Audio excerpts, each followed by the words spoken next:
क्या सास बन सकती है माँ? अरे क्यों रे?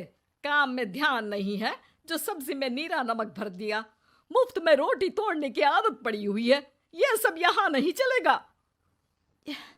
गलती हो गई माँ जी, माफ कर दीजिए। माफी चाहिए? चलो ठीक है, ये नमक भरी सारी सब्जी खत्म कर। कुछ भी फेंकना नहीं चाहिए, मिल जाएगी माफी। सुनैना की शादी कुछ महीनों पहले ही वासु से हुई है, जिसके बाद से उसकी जिंदगी इस नर्क में जल ही रही है।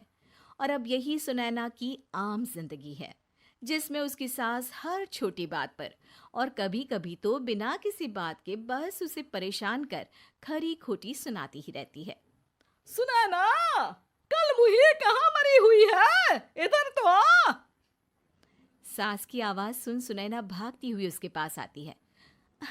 क्या हुआ माँ जी? अरे तुझे पता है मेरे पैरों में दर्द रहता है, तो मुझसे बदला लेने के लिए टीवी का रिमोट इतनी दूर रख दिया। अरे मुझे ज्यादा खड़ा कर पैर तुड़वाना चाहती है क्या? आज पूरा दिन तू एक पैर पर काम करेगी। अगर कहीं दूसरा पैर जमीन पर रखा तो मुझसे बुरा कोई नहीं होगा।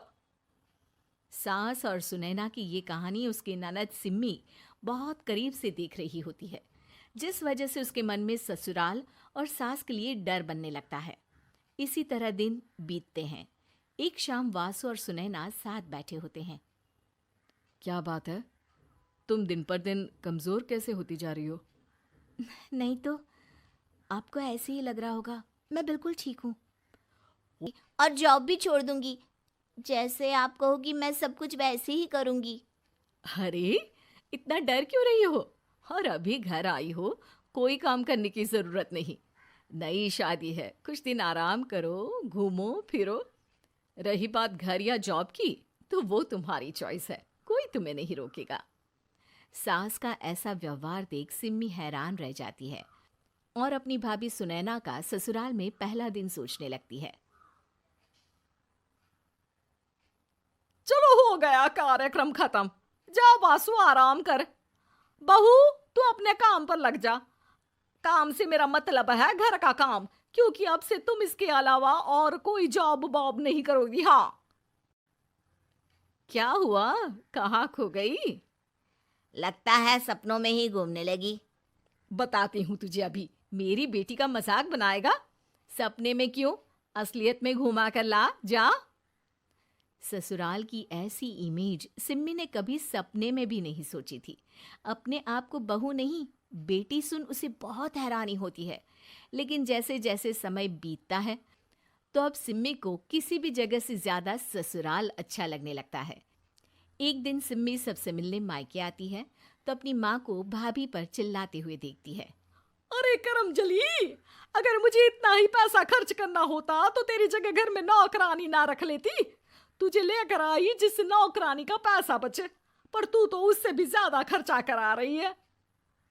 बस माँ, तुम्हें कोई कुछ बोलता नहीं तो हर हद पार करोगी क्या? अगर यही सब मेरी सास करे तो? अरे तो उनकी बेटी को जिंदा गाड़ दूंगी। तुम्हारे और उनके अंदर यही तो फर्क है माँ।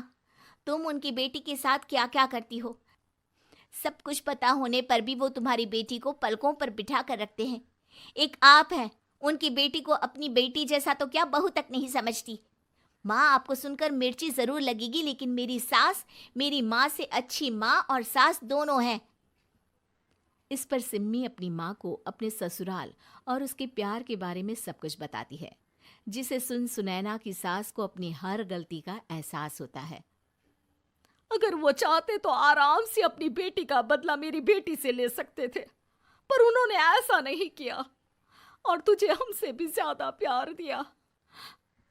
तुम दोनों ही मुझे माफ कर दो। इसके बाद तो जैसे सुनैना की सास का रूप पूरी तरह बदल जाता है। Mission successful. रिवेंज लेना है क्या?